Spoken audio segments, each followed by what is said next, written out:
ብሎግ እንደመስራት ግን የሚከብድ ነገር የለም። እንዴት ናችሁልኝ? ዛሬ እንግዲህ በአዲስ ቪዲዮ ተከስቻለሁ። ይሄ የምግብ እንደዚህ አይነት ቪዲዮ ሰርቻለሁ። ለማንኛውም ግን አሁን ኢምፖርታንት ነው ብዬ ስለማስብ ከሌሎች ሰዎችም እያየሁ ስለምማር ነው ይሄንን የምሰራው። የእርግዝና ስኳር አለብኝ እና ሁሉንም ነገር እንደፈለኩ እርጉዝ ነሽ ቢ ለሁለት ነው የምትበይው ምናምን የሚባል ነገር የለም። እኔ ጋር በጣም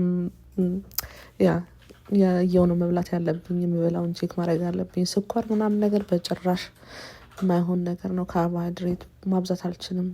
ያው ስኳር እንግዲህ ታውቁታላችሁ እና ራቴን ነው ማሳያችሁ። አንድ ከግማሽ በላው እንደ ሶስ ግሪክ ዮጎርት እና ካቻፕ፣ ትንሽ የካቻፑም ስኳር ስላለው እሱን የተጠቀምኩት። በሰላጣ ምናምን አድርጌ ነው የበላሁት። ከአንድ ሰዓት በኋላ 111 ነው። ከ140 በታች ነው መሆን ያለበት ስኳራችሁ ከአንድ ሰዓት በኋላ ማለት ነው። ከዛ ትንሽ ስናክ። ቴንኪዩ ባይ